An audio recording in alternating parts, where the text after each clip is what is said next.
Peixoto. Encontros reais não acontecem entre vivos e mortos. Você está apenas impressionado, porque sonhou com nosso filho. O que é perfeitamente normal. Aliás, como pode alguém que se diz ateu acreditar que se encontrou com um morto? Peixoto olhou nos olhos da mulher, tentando alcançar a coerência do que ela dizia, mas já não sabia mais em que pensar. Estava convicto demais sobre o encontro com o filho, para considerar teorias dogmáticas. Dolores, eu estou dizendo que estive com Ulisses e não foi um sonho. Ele estava num lugar muito esquisito, frio e escuro. Mostrou-me a cabeça partida, muito inchada. Seus olhos estavam roxos, as pálpebras saltadas para fora. Ele estava com uma aparência horrível. Diante desta descrição, Dolores sentiu um calafrio e seu coração ficou extremamente apertado. Não podia conceber que seu filho querido estivesse em situação tão negativa, mas o tom de voz do marido era impositivo demais para ser questionado. Ele falou comigo, Dolores. Chorou muito e me pediu para cumprir a promessa feita diante do caixão. Ele quer que eu vingue a sua morte. Disse que só terá descanso, depois disso. Dolores tomou um susto. Olhou seriamente para o marido. Mas, você não está pensando em fazer isto, está? Na verdade, eu já havia repensado essa questão, mas agora, diante do apelo feito pelo Ulisses, voltei a considerar a ideia. Não, Peixoto, implorou Dolores, segurando automaticamente as mãos do esposo. Você não pode fazer isto. E pecado mortal. Você vai para o inferno e estará perdido para sempre. Com safanão, Peixoto se livrou das mãos dela. Levantou-se bruscamente e saiu para o quintal. Não podia permitir que Dolores o visse chorando. Naquele dia, o padre João deu longos e arrazoados conselhos à mãe de Ulisses, dizendo que fizesse muita oração, pois estava claro que forças diabólicas andavam rondando o seu lar. Reze muito, Dona Dolores, disse-lhe o vigário. Se a senhora e o seu esposo não se cuidarem, acabarão enlouquecendo. Lembre-se de que o único antídoto que existe contra o mal é a prece fervorosa que nos assegure a proteção e o amparo de Deus. Passados uns dias, Peixoto procurou um policial chamado Cosme, que era muito conhecido por sua índole duvidosa, e perguntou, por acaso, você sabe do paradeiro daquele revólver que estava com o meu filho, na noite do crime?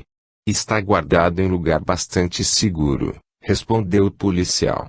Assim como o taco de bilhar usado para assassinar Ulisses, ele faz parte dos objetos de prova que serão usados no julgamento do Juliano. Então, não há a menor possibilidade de reavê-lo? Perguntou Peixoto, demonstrando certa frustração.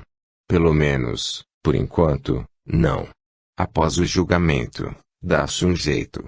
Depois, esse material fica no lugar de acesso mais fácil, disse Cosme, interessando-se muito pelo assunto.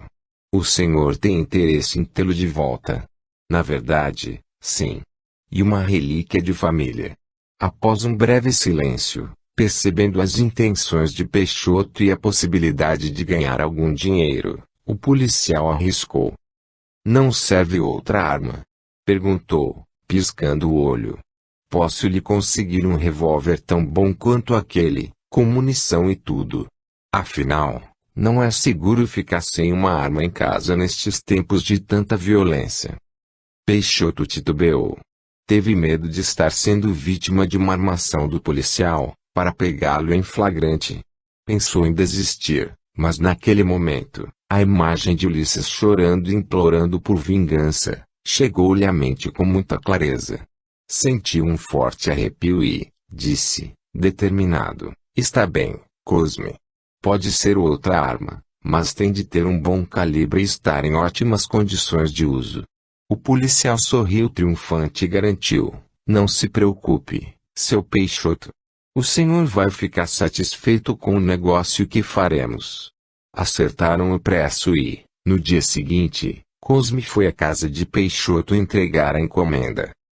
A partir daquele dia, Uma determinação cada vez mais forte foi tomando conta do pensamento de Peixoto. Os encontros noturnos com Ulisses foram se amiudando e o rapaz, cada vez mais aflito e choroso, fazia o pai renovar-lhe o juramento de vingança. Notando o comportamento estranho do marido e, lembrando-se sempre das advertências do padre João, Dolores prosseguiu fazendo preces e pedindo a Deus que protegesse o seu lar. As orações eram feitas principalmente à hora das refeições, momento em que o marido estava sempre presente. Dolores lia as passagens da Bíblia que falavam sobre o perdão das ofensas e o sofrimento imposto àqueles que tiram a vida do próximo. Peixoto fingia não entender as mensagens, mas, no fundo sentia uma angústia imensa. Sabia que não era certo o que pretendia fazer, mas, por outro lado, não conseguia resistir ao doloroso apelo do filho que, no seu modo de ver, havia sido tão injustiçado. 17. O julgamento. A vingança é um sinal da inferioridade dos homens que se deixam levar por ela e dos espíritos que também podem sugeri-la. Portanto, meus amigos, esse sentimento nunca deve jazer vibrar o coração daquele que se diga e proclama espírita.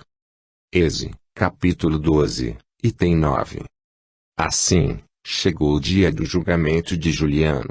Antes de entrar em seu carro para seguir ao fórum, levando Dolores, Peixoto escondeu a arma embaixo do assento do veículo, tomando todo o cuidado para que a esposa não percebesse as suas intenções. Sabendo que seria revistado na entrada do prédio, deixou o revólver dentro do veículo, que ficou estacionado nas proximidades. Dolores, com um rosário nas mãos, rezou muito mais ainda naquele dia, pedindo a Deus que fizesse prevalecer a verdadeira justiça. Sentindo-se tremendamente angustiada durante todo o evento, não conseguiu segurar as lágrimas teimosas que rolaram em abundância. Flora, Reinaldo e Dona Francisca também estavam muito apreensivos, mas com boa perspectiva quanto ao veredicto. Confiavam na competência do velho advogado, que lhes garantira a absolvição do réu. O julgamento teve início às primeiras horas de um dia nublado e frio. Houve um grande reboliço na cidade e as cadeiras destinadas ao público foram ocupadas em poucos minutos. A maioria das pessoas que ali estava, torcia por um desfecho favorável a Juliano. A sessão terminou quando já estava escurecendo e uma chuva intermitente alagava as ruas da cidade. A decisão do júri foi comemorada com tanto entusiasmo, que o juiz precisou interferir várias vezes, para que se mantivesse a ordem no recinto. Quando Peixoto ouviu o veredicto, inocentando o réu da acusação de assassinato, saiu discretamente, pegou o revólver que estava escondido no carro, enfiou no bolso do sobretudo, posicionou-se rente à porta, pelo lado de fora, e ficou esperando a saída de Juliano. Em sua mente, a imagem do filho arrasado, implorando por vingança, estava muito mais nítida do que antes. Uma das primeiras pessoas a deixar o fórum foi Dolores. Ao se deparar com o marido, recostado na parede, com aquele semblante tenso, pegou-o pelo braço e disse: "Vamos embora daqui. Não há mais nada a ser feito." Peixoto se desvencilhou dos braços dela. "Vá você e me espere no carro. Eu irei a seguir." Dolores o olhou, desconfiada. "O que você pretende fazer, meu marido? Não está pensando em nenhuma loucura, não é?" "Não sou louco, mulher. Só quero esperar aquele assassino sair, para dizer umas verdades a ele. É o mínimo que posso fazer pelo nosso filho." Dolores duvidou de que fosse só aquilo. "Por favor, Peixoto, vamos embora." "Vá você, Dolores", insistiu o homem, com rispidez. "Quer estragar tudo? Já disse para me esperar no carro." A mulher ainda pensou em dizer qualquer coisa, mas não encontrou mais palavras. O marido estava muito determinado e ela se sentia sem forças para reverter aquele quadro. Saiu em disparada, com o coração aos saltos. Entrou no veículo, iniciou uma profunda oração e sentiu que lágrimas grossas voltavam a lhe banhar o rosto. misturando-se às águas da chuva que haviam lhe encharcado os cabelos e agora escorriam em sua face. Pediu a Deus que protegesse o seu filho e que não desamparasse também todas as pessoas envolvidas naquele triste episódio. Pediu fortalecimento e consolo para o esposo que se encontrava tão desequilibrado. Iniciou a oração do Pai Nosso, mas ficou repetindo a seguinte frase: perdoe as nossas ofensas, assim como nós perdoamos a quem nos tem ofendido. Perdoe as nossas ofensas. De dentro do carro, enquanto rezava, Dolores viu, através do vidro embaçado, que havia uma grande movimentação na porta de saída do fórum. Pareceu-lhe uma confusa aglomeração, que durou breves minutos e logo após, todos se dispersaram, menos Peixoto, que permaneceu imóvel, sentado no degrau da escada, indiferente à chuva que lhe encharcava todo o corpo. Dolores esperou um pouco mais e quando percebeu que o marido não se manifestava, saiu do carro e correu em sua direção. Ao se aproximar, notou que ele monologava baixinho. Abaixou-se, e o envolveu num caloroso abraço. Só então percebeu que ele estava chorando, enquanto dizia: perdoa-me, meu filho. Não tive coragem de vingar a sua morte. Infelizmente, o seu pai não é um assassino. Dolores chorou junto com ele, compartilhando as lágrimas que, de algum modo, servia para aliviar a tristeza inserida em suas almas, desde a morte de Ulisses. Depois, ergueram-se lentamente e, em passos trôpegos, abraçados, à semelhança de dois aleijados, encaminharam-se para o veículo, seguindo para casa sem trocar uma palavra sequer. Durante todo o trajeto, Dolores acariciou a face do marido e só então percebeu quanto ele havia envelhecido. Rugas profundas demarcavam sua face e acolhiam o doloroso pranto que já não podia mais ser represado em sua alma. Naquela noite, dormiram abraçados. Cada um buscando no outro o calor humano, o conforto e o companheirismo que há tantos anos não compartilhavam. Somente 2 semanas mais tarde foi que Peixoto teve disposição de contar à esposa o que havia acontecido na porta do fórum. Quando Juliano saiu, abraçado à sogra e à noiva, ele estava com o revólver empunhado, dentro do bolso do sobretudo, determinado a matar o assassino do seu filho. Pensou que Juliano tripudiaria sobre o seu sofrimento, comemorando o resultado do julgamento, olhando com desdém e o desafiando com risos de mofa. Mas a atitude do rapaz foi exatamente o oposto. Juliano, que tinha o semblante abatido e circunspecto, pediu licença às mulheres e encaminhou-se na direção de Peixoto. Estava visivelmente triste, abatido, com os olhos vermelhos.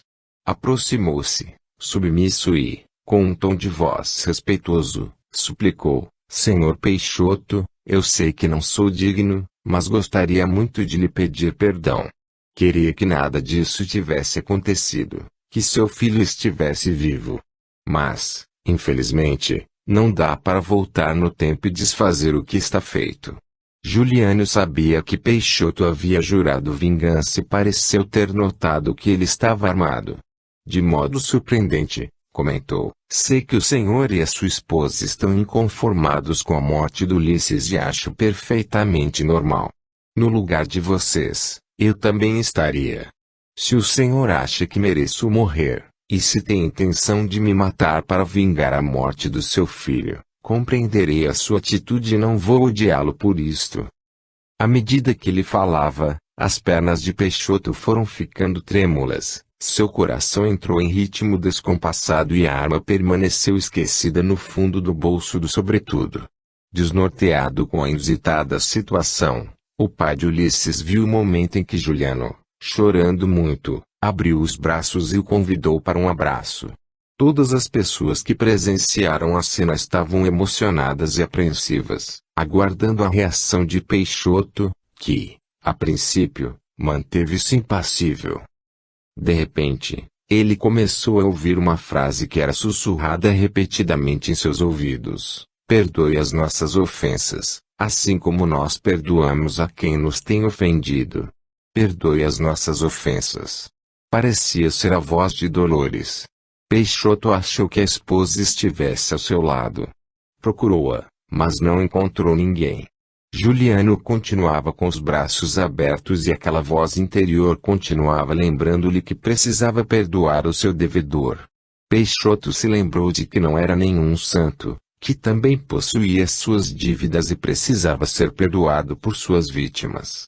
Quando menos percebeu, estava abraçado ao assassino do filho. Naquele momento, sentiu que sua alma estava se libertando de um fardo muito pesado. Não havia mais mágoa em seu coração. E claro que ali permaneceriam a tristeza e a saudade, mas o desejo de vingança estava definitivamente suplantado. Quando todos se retiraram, extremamente emocionados, Peixoto não teve forças para se manter em pé. Por isso permaneceu sentado na escada, até o momento em que Dolores foi ao seu encontro e o resgatou. No dia seguinte, a primeira coisa que fez foi destruir o revólver, utilizando uma pesada marreta, e atirá-lo no fundo de um lago. Depois, sentou-se à sombra das árvores e sentiu uma vontade irresistível de conhecer Deus. Abriu a Bíblia, que havia levado escondido de Dolores, e começou a lê-la em voz alta. Nunca mais voltou a se dizer ateu. 3 meses mais tarde, Peixoto e Dolores venderam a propriedade e se mudaram para uma cidade distante, onde viviam alguns parentes dela. Ali, obtiveram um maior entrosamento com as pessoas que os cercavam e deixaram de ter uma vida tão reservada. Um dia, o casal se deparou com uma situação bastante delicada no próprio seio familiar. Impulsionados por um forte sentimento de compaixão, acabaram adotando oficialmente um sobrinho neto, fruto de uma relação conturbada. Ao menino, de frágil complexão, deram o conforto e a paz do lar que os genitores, irresponsáveis e viciados, não tiveram condições nem vontade de oferecer. A presença do rapazinho em suas vidas, ocupando, de algum modo, o vazio deixado pela ausência de Ulisses, imprimiu grande alívio aos seus corações, embora a sombra de tristeza, auferida na perda do filho amado, nunca os houvesse abandonado por inteiro. Terceira parte. 18. O hipnotizador. Os inimigos do mundo invisível manifestam sua malevolência pelas obsessões e subjugações com que tanta gente se vê a braços e que representam um gênero de provações, as quais, como as outras, concorrem para o adiantamento do ser. Êxodo, capítulo 12, item 6. Adamastor estava extremamente mal-humorado. Havia acompanhado de perto todo o desfecho dos acontecimentos da porta do fórum e gesticulava, nervoso, enquanto narrava os fatos Ulisses. Os dois estavam sentados em torno do braseiro, no pátio da aldeia, e a voz grave do homenzão ecoava pelos ares, ampliada pela irritação. Eu desconfiei que aquele tal Peixoto não era de nada. Sujeitinho fraco. Sentimentalista. Covarde. Acredita que, além de não se vingar coisa alguma, ainda acabou fazendo as pazes como Juliano. Ulisses também estava inconformado. Sempre achei os meus pais muito molengas. Realmente, não se podia esperar grande coisa, vindo da parte deles. Você precisava ver o Peixoto e o Juliano chorando abraçados, e um monte de puxa-sacos em volta deles, aplaudindo a reconciliação dos dois. Uma cena tão ridícula, que me provocou náuseas. Enquanto falava, Adamastor olhava de um lado para outro, demonstrando estar esperando alguém. Ainda bem que eu não estava lá, comentou Ulisses. Acho que meu estômago não teria suportado. Adamastor o encarou e disse, com voz menos alterada. Ulisses, você ainda não está em condições de ir a lugar algum. Sua chegada aqui é muito recente e temo que se deixe influenciar por situações ou pessoas com as quais venha a se deparar e que possam prejudicá-lo. Você precisa se fortalecer mais, estar mais preparado para sair daqui. Tudo bem, concordou o rapaz. É claro que estou curioso para explorar o território, dar umas voltas por aí, mas confio na sua sabedoria. Seguirei as suas recomendações. Não se preocupe. Adamastor meneou a cabeça positivamente. Ótimo. Assim é que se fala. De qualquer modo, mesmo se pudesse andar por aí, não teria condições, completou o rapaz. Minha cabeça continua doendo terrivelmente. Às vezes, fico até desnorteado de tanta dor. Aliás, você sabe me dizer até quando terei de conviver com este sofrimento? Ulisses, Ulisses, bradou Adamastor, com o tom mais sereno que conseguiu imprimir a voz. Há coisas na vida com as quais a gente precisa aprender a conviver. Esta dor que você está sentindo, só desaparecerá no dia em que se sentir vingado da violência que sofreu. Até lá, terá de conviver com ela. Procure se acostumar. Com o tempo, nem vai notá-la. Quer dizer que enquanto eu não me sentir vingado, não vai se livrar da dor, completou Adamastor. Depois, abriu a capa, apontou para o próprio abdômen e disse: dê uma olhada aqui, na minha barriga. Ulisses se aproximou e percebeu que a pele do abdômen de Adamastor era enegrecida e extremamente ressecada, como se houvesse sido queimada. Em vários pontos, feridas purulentas excretavam um líquido grosso, esverdeado e mal cheiroso. Aquela tenebrosa visão lhe provocou certo asco, mas ele fingiu não ter se importado.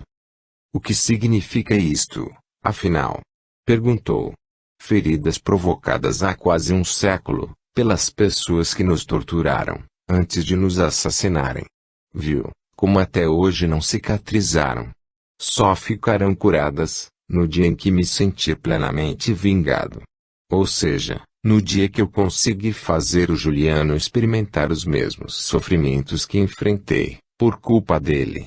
Mas, e os meus ferimentos daquela época? Você disse que nós sofremos as mesmas torturas. Seus antigos ferimentos estão momentaneamente esquecidos, em decorrência das dores atuais, que estão mais vivas em sua mente. Mas, você não está livre deles.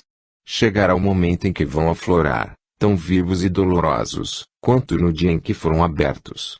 Ulisses ficou pensativo, demonstrando certa preocupação. O fato de saber que teria de conviver com tantas dores não era nada animador. Além disso, aquelas feridas purgativas na barriga do seu protetor causaram-lhe uma impressão muito negativa. De repente, vendo alguém se aproximar, Adamastor comentou: teremos visita, Ulisses. E uma pessoa que você precisa conhecer. Quem é? Perguntou o rapaz, tentando visualizar o vulto que se aproximava. A vantagem de se ficar muito tempo num só lugar, é que a gente acaba conhecendo pessoas muito interessantes. Mal acabou de falar e o estranho, aproximando-se, estendeu-lhe a mão. Como vai, Adamastor? Vai se levando, Odair, respondeu o anfitrião, sem muito entusiasmo. Depois apontou para Ulisses. Este é o meu filho, o rapaz de quem lhe falei. Ulisses se levantou para cumprimentar o recém-chegado e ficou impressionado com sua excêntrica aparência. Odair tinha cabelos e barba bem compridos e totalmente brancos. Usava uma longa capa negra e um chapéu pontudo, de abas caídas, também negro. Parecia um desses personagens místicos dos livros de magia. Seu olhar era severo e penetrante, o rosto, vincado por rugas profundas, não transmitia qualquer tipo de sentimento. Encarou Ulisses por alguns segundos e perguntou: e então, meu jovem, já se adaptou à nova condição? Estou me acostumando, respondeu, sem muita convicção. Adamastor tomou a palavra. Ulisses, acredito que você esteja curioso para saber quem é Odair, não é mesmo? O rapaz acenou a cabeça, concordando. Pois bem, ele é o que algumas pessoas chamariam de mago, feiticeiro, bruxo, ou qualquer coisa assim. Mas, para mim é o mais competente hipnotizador que já existiu. Odair não pôde conter uma risadinha de satisfação. Sabia que Adamastor estava exagerando, com o intuito de agradá-lo, mas mesmo assim, gostou de ser bajulado. E o que ele faz, exatamente? Perguntou Ulisses. O Odair desenvolve um importante trabalho junto à esfera material e é muito requisitado pelos Vingadores que aqui se encontram. Sua especialidade é dominar as mentes de certos indivíduos encarnados e alimentá-las com energias nocivas, contaminando-os com enfermidades psicossomáticas, que se repercutem no corpo físico. Ulisses ficou olhando para os dois, sem qualquer reação, deixando claro que não havia entendido absolutamente nada. Odair, percebendo sua limitação intelectual, explicou melhor. Ulisses, eu faço parte de uma legião que atua nos dois planos da vida. Somos especializados em técnicas de hipnose e, há mais de 300 anos, eu uso meu conhecimento para induzir pessoas a aceitarem as minhas sugestões. Quando estão sob o meu comando, eu as convenço de que estão muito doentes e aproveito este momento de fraqueza para inserir em seu campo mental uma espécie de veneno fluídico, que vai minando a sua energia vital. Entendeu? Quase nada, respondeu Ulisses, com sinceridade. E um trabalho de sugestão e convencimento, meu jovem. Eu convenço o indivíduo de que ele está muito doente e, ao mesmo tempo, dou uma forcinha, injetando nele as energias negativas que, somada à autossugestão, gerará o efeito proposto. Mas, como você consegue se aproximar dessas pessoas, sem ser importunado? Bom, como eu lhe disse, são mais de 3 séculos de prática. Aprendi a conhecer muitos atalhos que dão acesso à aproximação. Além disso, na maioria dos casos, é o próprio encarnado que facilita a minha visita. Facilita? Como? A lei de atração é uma coisa irresistível. Como o objetivo do meu trabalho não é dos melhores, as pessoas que também vivem cometendo deslizes morais praticamente me convidam para estar com elas. E como dizem por aí, nós vibramos na mesma frequência. Só um momento, interrompeu Ulisses. Eu não estou conseguindo entender tudo o que você fala, Odair, mas me corrija se eu estiver errado. Parece que você e o Adamastor estão tramando fazer o Juliano ficar doente, é isto? Perfeitamente, meu caro, aplaudiu Odair. Você é um rapaz muito inteligente. Ulisses sorriu entre constrangido e satisfeito. Adamastor, que até então se mantinha em silêncio, comentou. Na verdade, nós já iniciamos o trabalho. A diferença é que a partir de agora, os ataques não mais serão realizados na cela da prisão, mas no domicílio do sujeito. Para mim, não faz a menor diferença, afirmou Odair.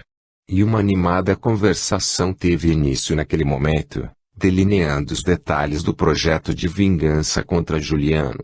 Realmente, as ações de perseguição promovidas por Adamastor e Odair já haviam se iniciado desde quando Juliano se encontrava preso, o que explicava os pesadelos, as dores de cabeça e o desânimo que já o acometiam naquele período.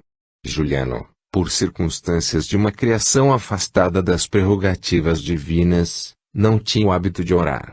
Embora possuísse boa índole, vivia distante de Deus, sem procurar no benefício da oração o amparo e a proteção que poderiam libertá-lo das garras do inimigo invisível. Na verdade, vivia como vive imensa multidão, ignorando as influências espirituais, boas e más, a que os homens estão diuturnamente sujeitos. Nas vezes em que era convidado a conhecer os ensinamentos cristãos, sempre se esquivava, alimentando um dissimulado sentimento de vaidade que ilusoriamente o situava acima dessas necessidades. Seu próprio sentimento de orgulho transformou num campo fértil para as impiedosas ações de seus perseguidores. 19. A doença. Cabia ao Espiritismo demonstrar, por meio da experiência e da lei que rege as relações entre o mundo visível e o mundo invisível, que a expressão extinguir o ódio com o sangue é radicalmente falsa, que a verdade é que o sangue alimenta o ódio, mesmo no além-túmulo. Êxodo, capítulo 12, item 5. Após sua absolvição, Juliano tentou retomar o ritmo normal de vida. A primeira coisa que fez foi voltar às atividades na marcenaria. No entanto, sentia-se totalmente deslocado, sem conseguir se concentrar no trabalho. Reinaldo insistiu para que o cunhado desse um tempo, que descansasse um pouco, fizesse uma viagem. Mas, Juliano dizia já ter descansado demais, durante o tempo em que esteve preso. Contando com o apoio irrestrito de Reinaldo e Dona Francisca, Juliano e Flora remarcaram a data do casamento, para dali a 8 meses. Perceberam que o tempo é algo precioso demais para ser desperdiçado. Apesar de tanta adversidade, o amor entre eles só fazia aumentar, sobrevivendo a circunstâncias tão negativas. Os dois voltaram a namorar, como nos velhos tempos, frequentando a sala de projeção de filmes, a praça da igreja e o parque, onde o pipoqueiro continuava com sua antiga cantilena. Mas, embora continuasse amando Flora com a mesma intensidade de antes, Juliano estava mudado, desprovido do entusiasmo que sempre marcara sua personalidade. Parecia um autômato. Ficava, muitas vezes, com os olhos perdidos, fitando o vazio, sem objetivos definidos. O padre João, embora muito chateado com a situação, já que condenava a atitude do noivo de Flora, atendeu ao pedido de Dona Francisca e concordou em celebrar o casamento em sua igreja. A construção da bonita residência estava bem adiantada e em breve estaria pronta para acolher o casal. Juliano estava vivendo seus últimos dias de solteiro no apartamento que ficava nos fundos da marcenaria e, numa determinada noite, teve um sonho muito nítido com Ulisses. O rapaz se apresentou todo deformado, com muito ódio no olhar, e disse que se vingaria dele. O noivo de Flora acordou sobressaltado e teve a impressão de que havia mais alguém em seu quarto. Levantou-se apressadamente, acendeu a lâmpada e vasculhou o aposento, mas não encontrou ninguém. Voltou para a cama e não conseguiu mais dormir naquela noite. Manteve o episódio em segredo e o mesmo sonho voltou a se repetir, alguns dias depois. Pior do que os pesadelos, eram as dores de cabeça com as quais passou a acordar. Inicialmente, elas eram abrandadas com analgésicos comprados na farmácia, e que ele tomava por conta própria. Com o passar do tempo, deixaram de fazer efeito. Um dia, Flora percebeu o ar de sofrimento do noivo e perguntou: "Meu Deus, Juliano, que cara é essa?" Ele não conseguiu disfarçar. "Minha cabeça está estourando, por que não tomo um comprimido? Já tomei vários, mas não adianta nada. Estou assim há muitos dias." Flora, bastante preocupada, conseguiu convencê-lo a ir ao médico e o acompanhou. Durante a consulta, chegou-se à conclusão de que se tratava de uma simples enxaqueca e Juliano foi medicado. No entanto, alguns dias depois, ele voltaria ao médico, alegando que as dores estavam muito piores. Além das dores de cabeça, sentia agora uma forte pressão craniana, falta de equilíbrio, tontura e visão turva. Com o passar do tempo, o quadro evoluiu para náusea e vômito, além de grande dificuldade para respirar e para coordenar os movimentos. O médico resolveu fazer exames laboratoriais, mas o resultado não acusou qualquer problema que justificasse aqueles sintomas. Cada vez mais preocupada com a enfermidade do noivo, Flora pediu ajuda a Reinaldo e, juntos, conduziram Juliano para uma cidade bem mais desenvolvida, onde havia um moderníssimo hospital. Ali, o enfermo ficou internado durante uma semana e se submeteu a uma extensa bateria de exames, com o que havia de mais moderno em termos de equipamentos hospitalares. Mas, para espanto da equipe médica que pelos sintomas considerava o portador de um tumor cerebral, todos os resultados foram negativos. Juliano voltou para casa numa cadeira de rodas, tamanha a gravidade de sua fraqueza. Estava magro, pálido e com a memória comprometida. Com o tempo, começou a delirar, falando nomes estranhos, contando histórias que ninguém conhecia, sobre um pai e um irmão muito perversos, com os quais deveria se encontrar em breve para ajustar contas. Abatida com o sofrimento do noivo, Flora conseguiu autorização de Dona Francisca para que ele ficasse hospedado na residência onde elas viviam em companhia de Reinaldo. Dona Francisca não só concordou, como se colocou à disposição para dar ao genro toda a assistência necessária. Reinaldo também achou a proposta louvável e providenciou o transporte dos objetos pessoais do cunhado para sua casa. Flora, desconsolada, via novamente a felicidade fugir-lhe por entre os dedos, notando que o noivo definhava com uma rapidez assustadora. Passou a fazer muitas preces, pedindo a Deus que a ajudasse a superar aquele dilema, que indicasse um caminho para a salvação de Juliano. Uma vez mais, a data do casamento foi desmarcada, já que ninguém tinha a menor noção do que estava por acontecer. E foi assim que, numa noite, Flora sonhou com uma mulher que se apresentou toda vestida de branco. Possuía um semblante sereno, porém triste, e lhe disse: Flora, ajude o seu noivo. Liberte-o desta doença. O problema dele é espiritual. Vocês não encontrarão cura apenas nos hospitais que cuidam do corpo físico. E preciso tratar da alma. A moça acordou sobressaltada, sentindo em seu quarto um cheiro suave de perfume. Passou o resto da noite em claro e, no dia seguinte, contou o fato à sua mãe. Dona Francisca, apesar da rígida formação católica que fora submetida pelos pais, tinha uma mente muito aberta, e disse: se eu estivesse no seu lugar, procuraria um centro espírita. Afinal, o que se perde? A senhora iria comigo? Mas, é claro, minha filha, respondeu, acariciando o rosto de Flora. Para vê-la sorrindo novamente, como nos velhos tempos, eu faço qualquer coisa. A moça, com os olhos lacrimejantes, abraçou-a comovida. Agradeço a Deus todos os dias, por ter me dado uma mãe tão especial como a senhora. Não sei onde arranjaria forças para enfrentar tanta adversidade, se não pudesse contar com seu apoio. 20. Amor fraterno.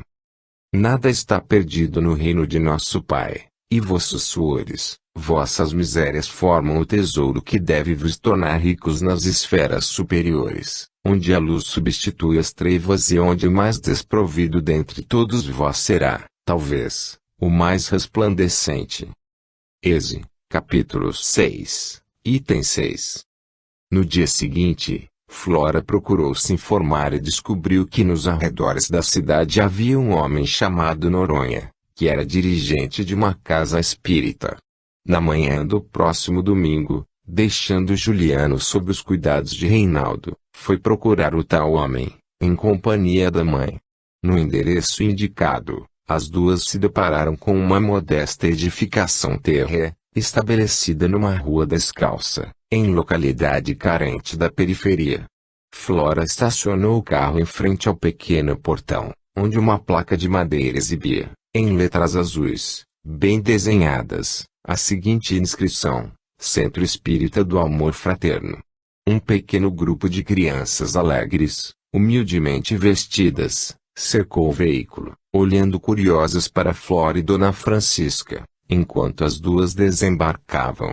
Vocês conhecem o seu Noronha? Perguntou Flora, dirigindo-se coletivamente à criançada. Mal acabou de falar, um dos meninos saiu em disparada, gritando: Seu Noronha! Seu Noronha! Tem visita para o senhor. Menos de um minuto depois, um homem risonho, e que, apesar da fisionomia jovial, aparentava ter mais de 70 anos, surgiu no portão e recebeu as duas mulheres com muita simpatia. Em que posso lhes ser útil, senhoras? Perguntou. Precisamos falar com o senhor, respondeu Flora, um pouco constrangida com a presença das crianças, que continuavam a observá-las. Percebendo que se tratava de assuntos espirituais e que a conversa deveria ser reservada, o velho as convidou, enquanto destrancava o portão: então é melhor que entrem, para conversarmos mais à vontade. Dona Francisca e Flora foram conduzidas ao interior do pequeno salão, que estava completamente vazio e silencioso àquela hora. Ali, havia uma sala de palestras, com algumas dezenas de cadeiras destinadas à assistência. Numa das paredes laterais, havia uma gravura de Jesus Cristo impondo as mãos sobre uma criança enferma, representando comovente cena de cura espiritual. Na parede frontal, duas pequenas portas davam acesso às saletas onde se realizavam os passes magnéticos e as reuniões mediúnicas. Noronha as convidou para se sentarem e, após se apresentar, Flora expôs a dramática situação de Juliano, sendo ouvida sem qualquer interrupção pelo dirigente espírita. Detalhou, inclusive o sonho que tivera com a mulher vestida de branco que a orientou a buscar auxílio espiritual. Ao saber que havia uma grande possibilidade de o noivo estar sendo vítima de espíritos obsessores, a moça perguntou, ingenuamente, mas, seu Noronha, meu noivo é um homem bom. Os homens bons não deveriam receber de Deus uma proteção especial? Como podem ficar à mercê dos maus espíritos? Noronha sorriu com brandura e respondeu, minha filha, no Evangelho de Jesus, segundo Marcos, lemos que quando uma pessoa ajoelhou-se diante do Nazareno, e perguntou, bom mestre, que devo jazer para ganhar a vida eterna? Ele teria dito, tu-te que me chamais de bom? Só Deus é bom, e mais ninguém. Veja que o próprio Cristo rejeitou a qualificação de bom. Portanto, dizer que entre nós há homens bons, é temeroso. Pode-se dizer que há homens que se esforçam por melhorar e, isto, é um grande mérito, mas daí a ser bom há muita diferença. A bondade absoluta exige um grau de pureza que, infelizmente, nós que aqui nos encontramos, em estágio de expiação e reparação, ainda não possuímos. Mas, ser trabalhador, educado, honesto, não é mais do que a obrigação do homem consciente das suas responsabilidades. Assim como não é aceitável que um jovem continue cometendo os erros da infância, ou que um adulto permaneça nos desatinos da adolescência, não é natural que os homens, que se encontram tão evoluídos intelectualmente, continuem, no aspecto moral, comportando-se como crianças ingênuas e inconsequentes.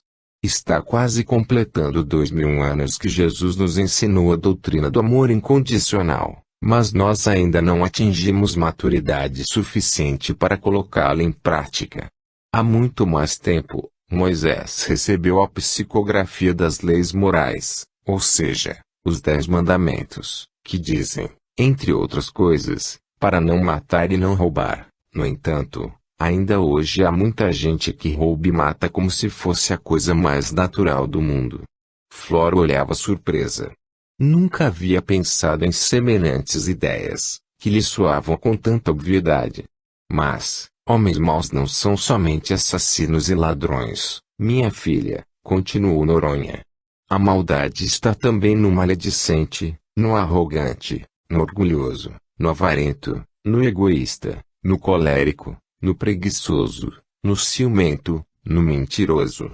Claro que essas maldades se manifestam em maior ou menor grau, de acordo com a pessoa que as cultiva, mas qualquer que seja a sua graduação, é ela que abre as portas mentais do homem para a ação dos espíritos malfazejos que, sentindo-se atraídos por sua má conduta, acha-se no direito de se hospedar em sua casa.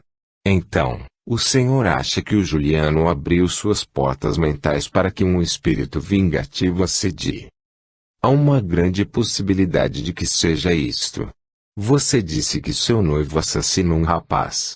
Sim. Mas, foi em legítima defesa. Ele até já foi julgado e absolvido. Filha, a minha observação não tem objetivo de julgar e muito menos de condenar o seu noivo. Longe de mim, tais intenções. Estou apenas considerando todas as possibilidades. Afinal, uma coisa é ser absolvido em um julgamento e, outra coisa muito diferente, é conquistar o perdão de quem se sentiu ofendido com o crime cometido. O Senhor acha que Ulisses tem alguma coisa a ver com a doença do Juliano? Isto é muito precoce para ser afirmado, mas há uma grande possibilidade de que seja ele ou alguém que tenha decidido vingá-lo. Mas, isto é permitido? Deus deu ao homem o livre-arbítrio e, sendo soberanamente justo, não vive interferindo na escolha de cada um. Ao longo desses anos à frente do trabalho fraterno aqui desenvolvido, tenho me deparado com situações surpreendentes. São tantas histórias, algumas tão espetaculares, que se eu não fosse testemunha de todas elas, certamente duvidaria de que sejam reais.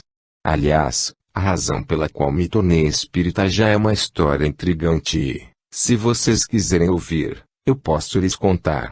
É claro que gostaríamos de ouvir, disse Flora, demonstrando curiosidade. 21. Intrigante história. Possam todos os espíritos sofredores entender esta verdade, ao invés de protestar contra as dores, os sofrimentos morais que aqui na terra são a vossa herança. Tomai por lema estas duas palavras, devotamento e abnegação, e sereis fortes. Eze, K.vi. Item 8. Noronha nasceu e viveu até os 30 anos em uma grande metrópole, onde havia sido noivo de uma moça chamada Emília. Durante o período de namoro e noivado, cuidou de todos os preparativos para o casamento, comprou terreno, construiu uma bela casa, mobiliou-a com o que havia de mais moderno. Faltando 2 meses para a cerimônia, já havia adquirido também um caríssimo par de alianças e um terno azul marinho que usaria naquele dia tão especial. Mas, por essa ocasião, seu irmão caçulo procurou e implorou para que ele não se casasse com Emília. Noronha não entendeu nada e exigiu que o rapaz se explicasse. Eu sou louco por ela, meu irmão. Se vocês se casarem, não vejo razão para continuar vivendo e já decidi que vou me matar. O noivo de Emília levou um susto e quase partiu para cima do rapaz, considerando aquilo uma inaceitável afronta. Mas ficou confuso e penalizado, quando viu o irmão chorando desconsoladamente. Nunca o tinha visto chorar, nem nos tempos de infância. O caçula garantiu nunca haver encarado Emília com segundas intenções e que a respeitava como a uma irmã. Entretanto, contrariando sua própria vontade, sonhava muito com ela e nesses sonhos ela dizia que também o amava e que os dois deveriam se casar. Confuso e revoltado, Noronha nada respondeu ao irmão. Saiu em disparada e foi conversar com a noiva. Precisava tirar aquela história limpo. Estaria sendo traído? Mas, Emília, com toda a sinceridade de sua alma, garantiu que nunca sequer havia olhado para o cunhado com intentos reprováveis e desconhecia inteiramente aquela história. Mas acabou admitindo que, mesmo contra sua vontade, também sonhava periodicamente com ele. Noronha ficou ainda mais confuso e passou a remoer uma dúvida cruel. O que estaria acontecendo, afinal? Desabafando com um amigo, foi aconselhado a procurar uma negra centenária que vivia nas ruínas de um antigo quilombo, na área rural daquela cidade. O companheiro lhe revelou que a mulher tinha o dom de descrever coisas do passado e de prever o futuro. O mais intrigante era o fato de ela realizar tais proezas durante o sono. Mais por curiosidade que por qualquer outro motivo, Noronha se dirigiu à cabana da anciã, que era assessorada por 2 filhas. Doou-lhes algumas moedas e adentrou a cabana, onde a vidente, estirada numa rede encardida, fumava um cachimbo enorme, baforando no ar um cheiro adocicado de ervas secas. Assim que viu o moço entrar, depositou o cachimbo sobre um tamborete que ficava à sua cabeceira. Fechou os olhos e, em menos de 1 minuto, estava ressonando. Noronha ficou olhando para o rosto enrugado da anciã. Seus cabelos, crespos e despenteados, tinham uma tonalidade prateada e rebrilhava sob umas réstias de luz que se infiltravam pelo sapé que acobertava a cabana. Adormecida, era tomada de uma imobilidade assustadora. Parecia morta. De repente, quando dava a impressão de que nada aconteceria, a mulher ergueu lentamente a mão direita e fez um sinal para que Noronha se aproximasse. Aquele lá que pede, só quer de volta o que foi tomado dele, disse, com voz cavernosa. Noronha não entendeu nada e, aproximando-se um pouco mais, perguntou, como é, minha senhora? Pode repetir, por favor? Tem uma dívida antiga que precisa ser paga, prosseguiu a velha, com voz meio cantada. Você tomou a esposa do moço. Agora, pode devolver e ficar bem com ele e com o seu coração, ou pode negar o pedido dele e cometer o mesmo erro do passado. E narrou uma história fantástica. Disse que Noronha havia sido um cruel escravista, em outra existência. Naquela época, seu irmão e Emília eram um casal de escravos capturado na África e imediatamente comprado por ele. Levados para sua fazenda, logo o proprietário se encheu de segundas intenções para com a moça, que era uma belíssima negra, de corpo esguio e porte altaneiro. Ao saber que ela era casada e extremamente fiel ao companheiro, o escravista tratou de se livrar do rival, vendendo para o proprietário de uma fazenda muito distante. A separação causou inenarrável sofrimento aos dois, que nada puderam fazer para evitar a maldade de seu dono. Com o caminho livre, o fazendeiro investiu contra a moça, que pranteava diuturnamente a ausência do seu fiel companheiro.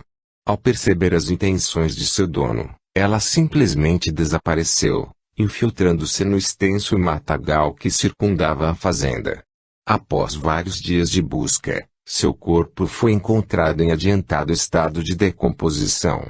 Tudo indicava que ela havia sido mordida por uma cobra ou tinha ingerido alguma planta venenosa com o intuito de se matar. O fazendeiro lamentou a morte da escrava, não pela desgraça em si, mas pelo fato de ter morrido sem que ele tivesse a oportunidade de concretizar os seus reprováveis intentos. 22. Renúncia. O sentimento do dever cumprido vos dará a tranquilidade de espírito e a resignação. O coração se tranquiliza, a alma se acalma e não há mais desânimos, porque o corpo é menos atingido pelos golpes recebidos quanto mais fortalecido se sente o espírito. Êxodo, capítulo 6, item 8.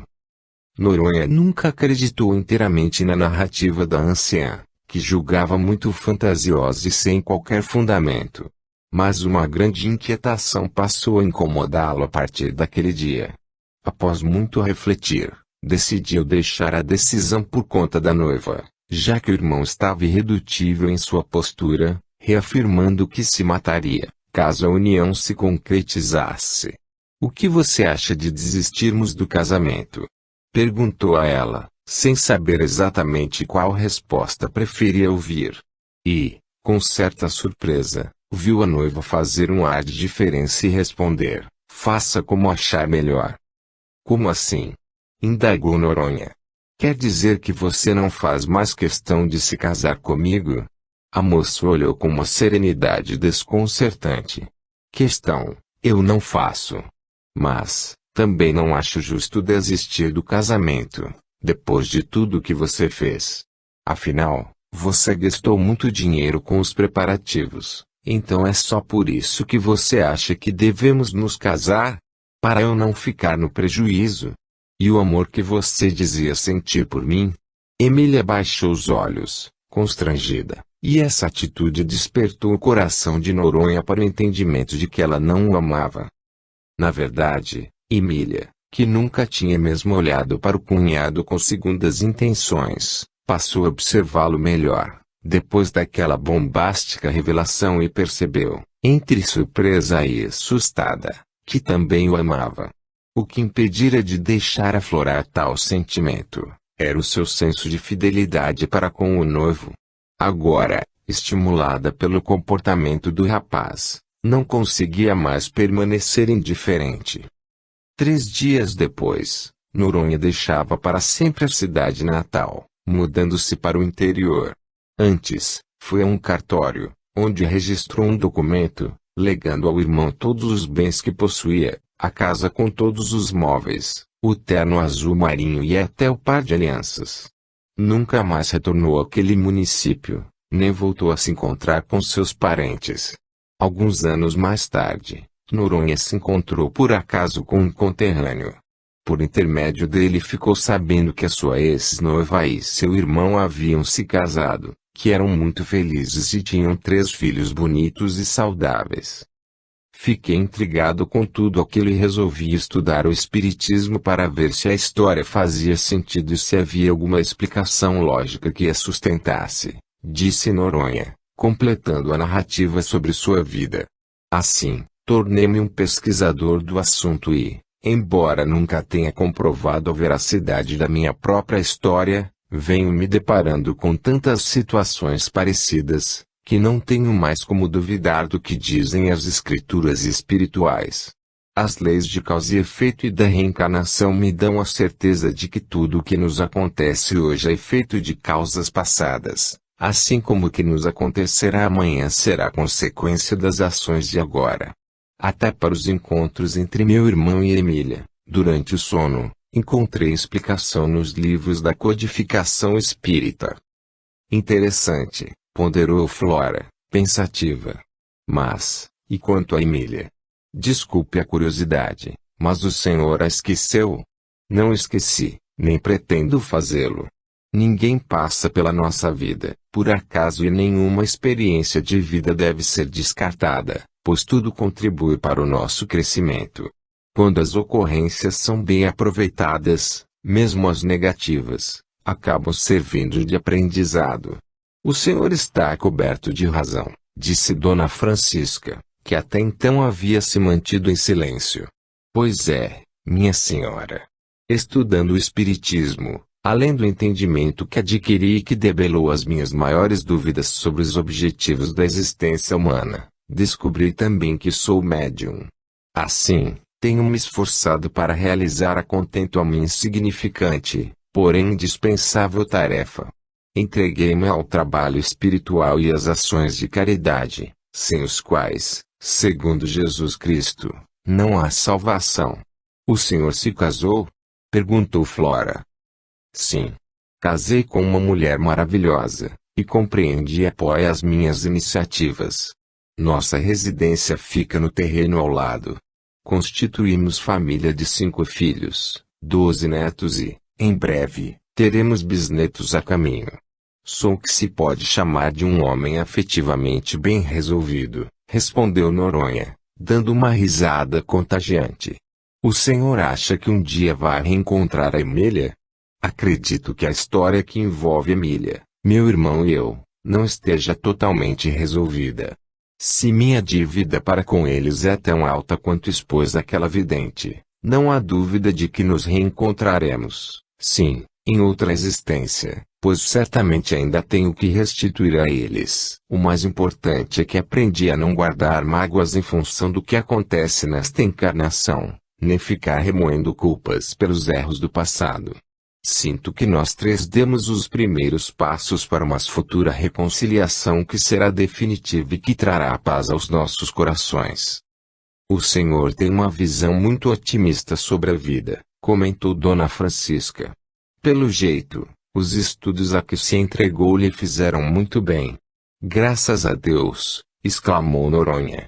Foi por meio deles que me descobri como ser espiritual.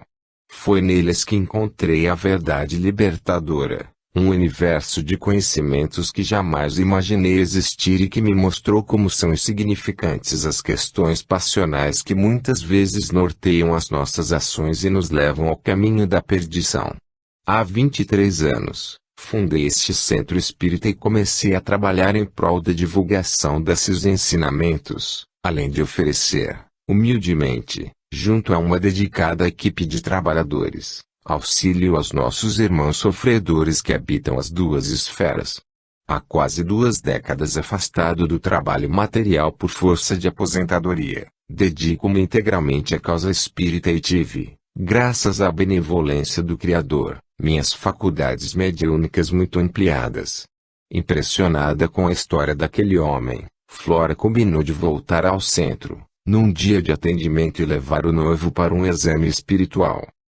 23. O tratamento. Eu vos digo em verdade, aqueles que carregam seus fardos e que assistem os seus irmãos são meus bem-amados. Instrui-vos na preciosa doutrina espírita, que acaba com o erro das vossas revoltas e que vos ensina o objetivo sublime da provação humana. Eze, K.V.I. Item 6. 3 dias depois, Flora voltava ao centro espírita, acompanhada da mãe e do noivo, que se sentiu muito mal ao adentrar o ambiente. Juliano sentiu uma forte vertigem, ficou enjoado e teve vontade de ir embora dali. Só não o fez, porque estava muito debilitado e precisava que alguém empurrasse a cadeira de rodas. Apresentado ao Noronha, foi conduzido a um quartinho de paredes brancas, onde uma equipe